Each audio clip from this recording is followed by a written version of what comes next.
El año 2022 nos recuerda de forma cruda que el mundo sigue dividido entre pobres y ricos. Particularmente en materia de alimentos y energía, este año muestra que la proyección de desarrollo y visión de futuro siguen dependiendo demasiado del lugar en que nacimos y vivimos. Sin embargo, a diferencia de otras épocas, contamos con herramientas y actores que se animan juntos a desafiar la regla de juego. No es la solución, pero sí un principio. Bienvenidos a Herederos del Cambio. Yo soy Flavio Canila. Y yo soy Pablo Barassi. Hacer lo que haya que hacer éticamente para dejar un mundo mejor al que encontramos. Eso queremos, eso necesitamos generar como herencia. Por eso hoy nos encontramos con Matías Kelly, fundador de Sumatoria, una ONG que hace de puente entre la inversión y la base de la pirámide. De su rica trayectoria, y es un gusto tenerte, Matías, le sirve una vida que transitó por partes iguales en el sector privado, el sector público y ONGs, donde llegó a ser secretario de Economía Social.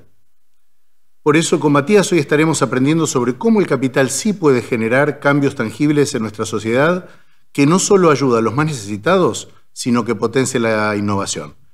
Matías, muy bienvenido. Muchas gracias. Gracias, Pablo, Flavio, muchas gracias. Un gusto y un honor estar acá con ustedes charlando hoy. Un placer. Gracias, Matías, también de mi lado, que yo estoy del otro lado del Atlántico. Y arrancamos con una pregunta que encontré, o con un comentario que encontré que vos hiciste hace, ahora creo que ya casi 10 años, el día que nació tu hija. Que algo parece haber cambiado porque vos contabas ahí que ese día vos te propusiste, si voy a salir cada día de casa, que sea para cambiar el mundo. Ahora la pregunta es, ¿lo lograste cambiar el mundo o el mundo te cambió a vos? Bueno, empezamos arriba. A ver, sí, yo digo, tengo una trayectoria como emprendedor de negocios y por otro lado, desde pequeño fui scout. Y traigo esto porque tiene que ver un poco con lo que vos planteabas, Pablo, al principio, o hace un ratito, de dejar el mundo mejor de lo que lo encontramos. Que creo que un poco lo cambiamos todos todo el tiempo, y creo que el mundo nos va cambiando a todos todo el tiempo, ¿no? Y en esa... Es como una especie de equilibrio constante, como de acciones muy grandes y de acciones muy fuertes, pero también de acciones muy concretas y muy chiquitas, ¿no? Entonces me parece que a la pregunta yo diría sí, entiendo haber puesto un granito de arena, o estar poniendo un granito de arena, y que también... Que de vuelta tampoco implica demasiado esfuerzo. Para mí es lo que más me gusta hacer. Entonces no es que me despierto todos los días diciendo me tengo que sacrificar para dejar el mundo mejor de lo que lo encontramos. A mí me encanta, digo, hago el trabajo que me gusta y la paso bien. Y de alguna forma como creo que se puede alinear el propósito con lo que uno sabe hacer o con lo que uno tiene para ofrecerle a ese mundo, ¿no?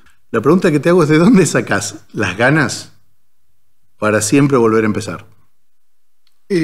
Yo trabajé en Ashoka, ¿no? En una época, después capaz que sale de vuelta, y en Ashoka hay algo que a mí me parece que es muy interesante, y que es como esta mirada de que hay grandes emprendedores, ¿no? En el mundo. Hay gente que hace cosas increíbles. Realmente hay gente que hace cosas que uno no lo puede creer, ¿no? Ahora, la situación del mundo, como planteaba Flavio al principio, es dramática. Hay algunos documentos que hablan de que en realidad el problema no es la pobreza, que quizás el problema sea la desigualdad, ¿no? Esta diferencia entre los que más tienen y los que menos tienen. Y hay mucha estadística respecto a eso, sobre el 1% y el 50%. Bueno, y hay quizás un poco más lejos, que capaz que el problema tampoco es la desigualdad.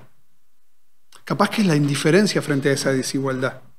Entonces quizás es mucho más potente que cada uno de nosotros, desde el lugar que le toca, haga su contribución, que hay que hacer cosas realmente increíbles. Una de las últimas cosas que haces, la última cosa que haces, se llama Sumatoria.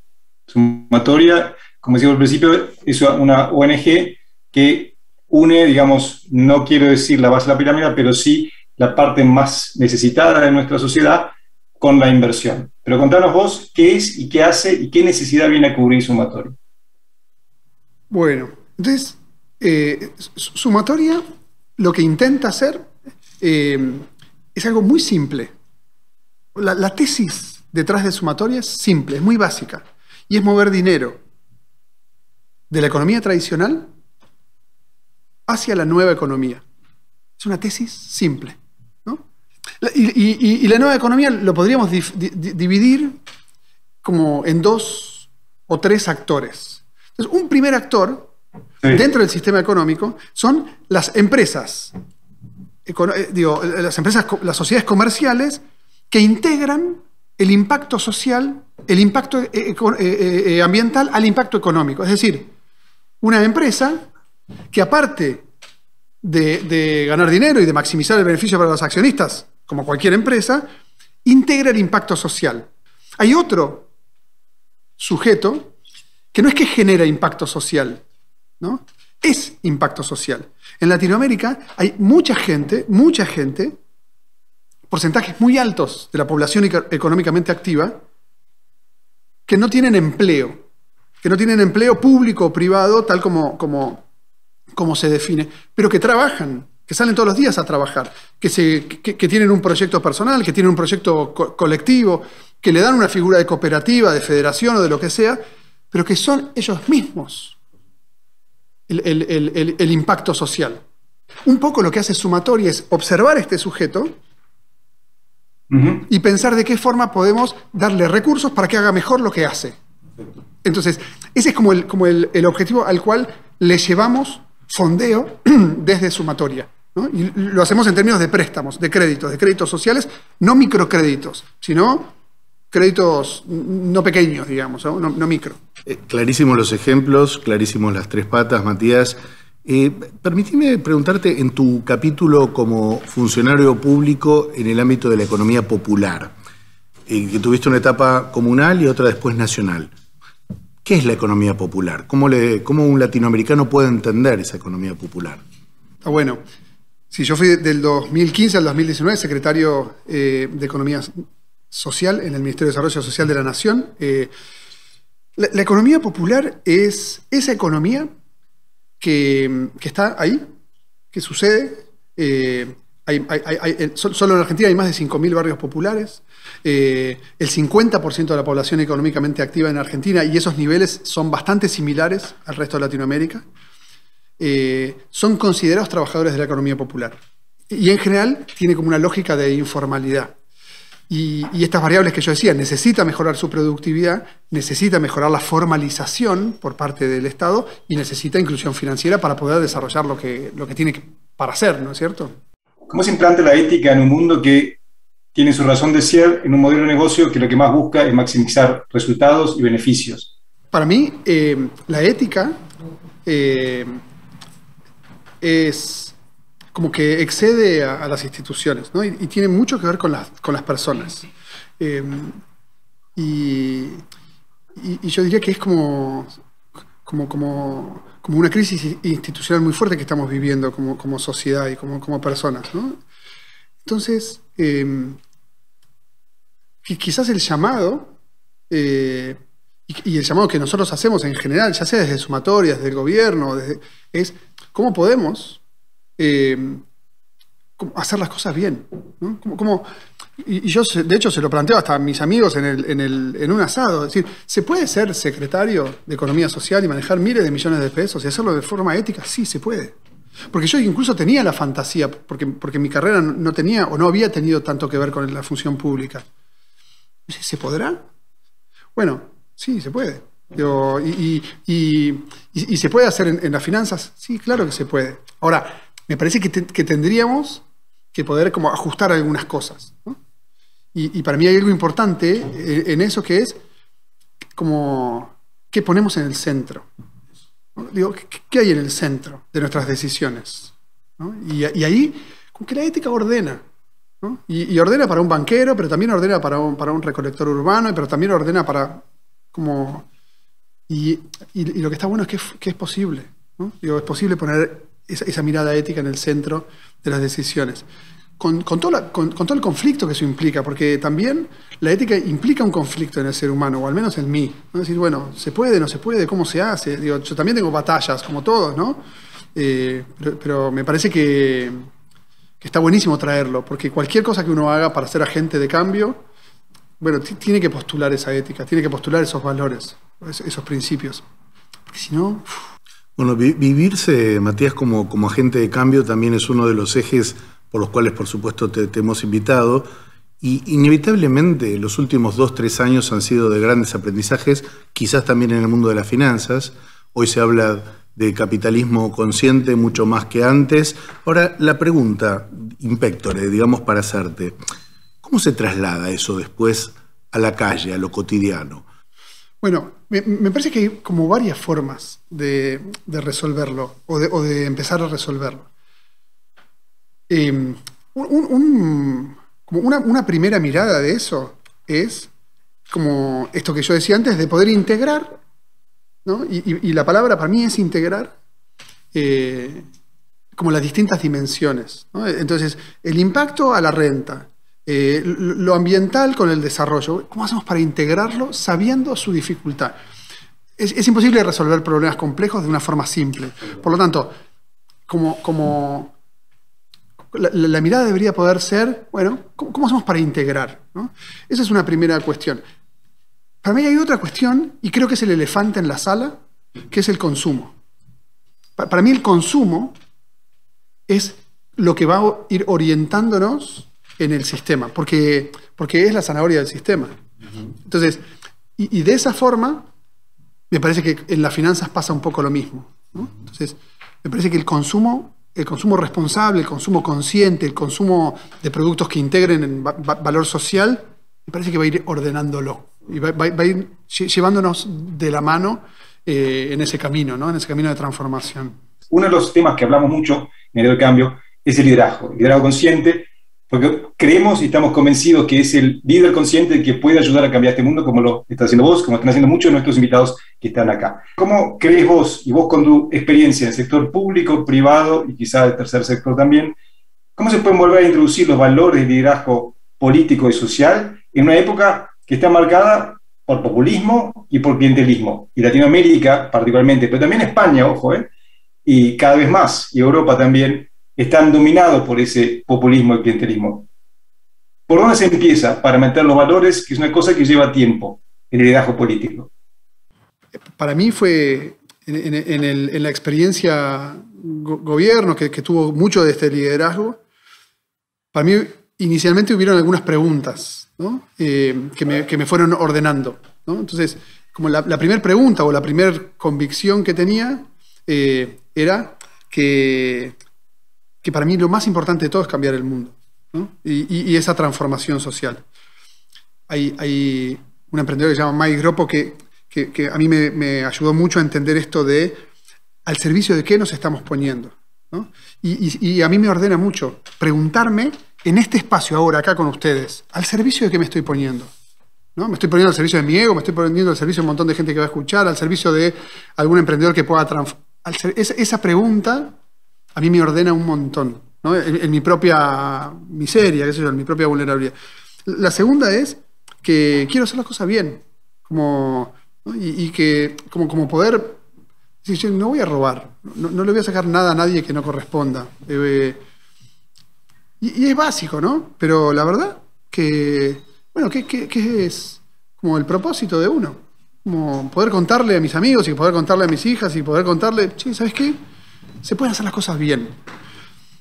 Y el tercero es como una herramienta como mucho más concreta, que es el management. Es ordenarse, estructurar, organización, como recursos al servicio del propósito. Porque tampoco sirve solo con los valores, ¿no? Tampoco sirve solo con esta idea como más utópica. Por supuesto que es la fuerza inicial, pero necesitas poner al servicio de eso toda tu capacidad y todo tu aprendizaje. Sumatoria está marcando de alguna forma un camino en América Latina, ¿no? Y la verdad, durante la pandemia, ustedes reformularon cosas de modelos de negocio, lograron unir el modelo de la filantropía con la inversión de impacto, generando opciones de financiación impensadas. ¿Cómo se les ocurrió? Sinceramente, la pregunta es bien concreta. ¿Cómo se les ocurrió que, digamos, incluir al mercado de capitales a través de obligaciones negociables para los sectores más vulnerables? ¿Cómo se inspiraron en eso? Bueno, no lo sé, pero a ver, en principio nosotros teníamos claro a dónde queríamos apoyar, ¿no? Como eso que hablábamos antes, que hay que reforzar la nueva economía, ¿no? En su mirada, empresas con impacto, y en su mirada, economía popular o economía social. Entonces empezamos en el 2019, Sumatoria tiene muchos años más de, como las cañas, vieron que dicen que crecen para abajo para después crecer para arriba. Entonces estuvimos muchos años conversando sobre finanzas de impacto, sobre banca ética, bueno. Fin del 2019, yo ya con muchas ganas de dejar mi participación en el gobierno, creamos un fondo, un primer fondo, con el objetivo de como recaudar dinero de inversores privados y prestarlo a una tasa de interés media y con cierta seguridad, porque al inversor había que garantizarle la devolución de su dinero. Empezó la pandemia y nos encontramos con un problemón, que era que esas unidades productivas de la economía popular no podían pagar esa tasa y no podían garantizar la devolución, porque, como decíamos antes, son unidades productivas vulnerables, digo, como factibles de ser golpeadas.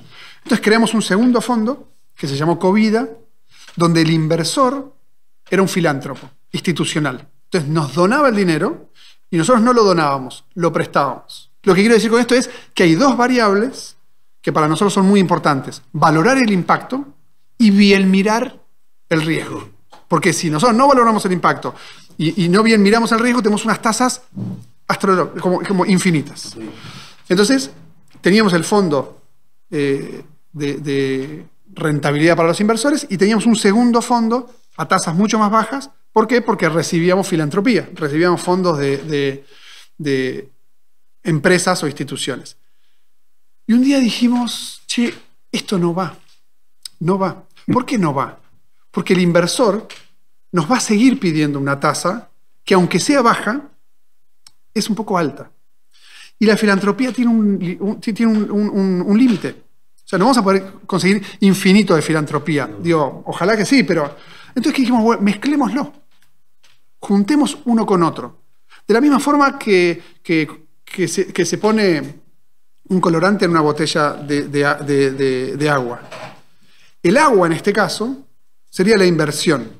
¿Por qué? Porque es ilimitada. Cuando nosotros dijimos esto, dijimos, hay infinita cantidad de recursos, de dinero. Y el colorante, o el saborizante, podría ser la filantropía. Entonces dijimos, bueno, perfecto.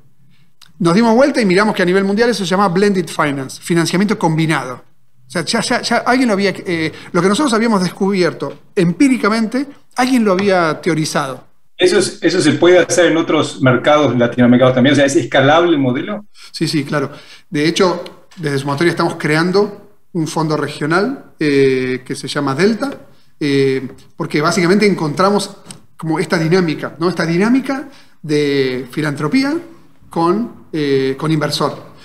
Y que ese inversor, de vuelta, esté garantizado, sea del mercado de capitales, por lo tanto eso es, bueno, mercado, ¿no? Oferta y demanda.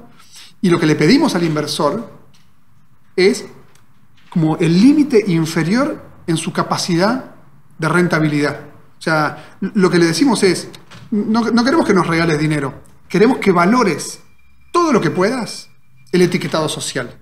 En algún momento te denominaste uno más de la generación de la última revolución. ¿A qué te referiste con eso y por qué esta revolución requiere gestionar esa interdependencia que siempre nombrás? No, lo que creo es que en términos generales, yo tengo un maestro a quien quiero mucho que se llama Pedro Tarak. Y con Pedro, en algunos contextos, hablamos mucho de esto, la interdependencia, ¿no? Yo fui criado en mi familia o en mi vida, en mi educación, para ser independiente, ¿no? Y bueno, y no se puede ser independiente, ¿no? No se puede, y no está bueno ser independiente, ¿no? Por eso, como la interdependencia es un valor como muy potente, ¿no? Como hacer en el otro, ¿no? Ser desde el vínculo. Y esa para mí es como el proceso revolucionario al cual tenemos que llegar. Bueno, Matías, podríamos seguir creo que 2 horas más fácil, más que nada por la riqueza que tenés y las cosas que combinás. Pero hagamos 2 preguntas finales.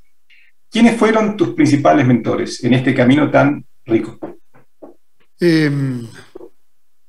Bueno,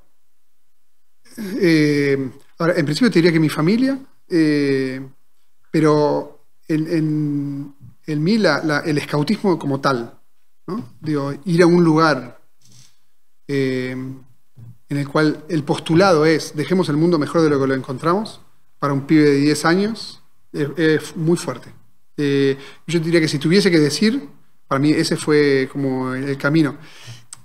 Que también es una mochila, ¿viste? Porque también es un peso, ¿no? Digo, pero bueno, si uno puede elaborar ese peso, puede alinear su propósito con su don. Y después, más cerquita acá, yo creo que Pedro Tarak, en mi caso fue, o es, una persona como muy importante. Sí, muy importante. El tema de la gratitud que despiertan los referentes, ¿no? En todo ámbito. Y la última pregunta, simplemente con todo lo que has hecho y mirando para adelante. ¿Algún pendiente, algún sueño no cumplido todavía y que te parezca que está en tu proyección? Yo estoy precalentando, ¿eh? Como el mundo realmente es como vivimos en un mundo como que es dramático. Y hay veces que no tomamos esa conciencia. Yo creo que hasta incluso por una cuestión no sé, de poder seguir viviendo, digamos, pero especialmente en Latinoamérica, digo, vivimos. Por lo tanto, para mí, como lo pendiente está en como realmente considerar a esa nueva economía como la economía, la nueva normalidad, ¿no? Y esa nueva normalidad requiere de todos, como en ecosistema, construyéndola, ¿no? Digo, desde las finanzas, desde el consumo, desde las universidades, desde los periódicos, como armar ese ecosistema, porque también creo que es factible. Porque de verdad creo que el futuro de la humanidad depende de cómo gestionemos la economía y de cómo gestionemos esa interdependencia, de cómo nos vinculemos. Realmente creo que es muy importante. Y es ahí a donde creo que tenemos que poner los esfuerzos colectivos, ¿no? De todos. Bueno, muchísimas gracias, Matías. Estamos llegando al final de la edición de hoy de Herederos del Cambio. Ha sido un placer tenerte. Me llevo un montón de cosas para reflexionar y realmente ha sido muy placentero. Flavio, si te parece, haces el cierre. Hago el cierre y también de mi parte, Mati, muchas gracias. Realmente, como decía Pablo, hablamos de todas las cosas importantes que nos gusta hablar y que queremos articular en este ciclo. Y con ella digo gracias también a todos, no solo a vos, Matías, sino también a los que nos miran, nos escuchan en nuestro podcast. Y como siempre, por favor, no dejen de enviarnos preguntas, críticas y recomendaciones, porque, como decimos entre Pablo y yo y todos nuestros invitados, esta comunidad de Herederos del Cambio lo hacemos todos juntos, siempre con un lema que es pensar el hoy mirando el mañana. Muchas gracias y hasta el próximo encuentro en esto que es Herederos del Cambio.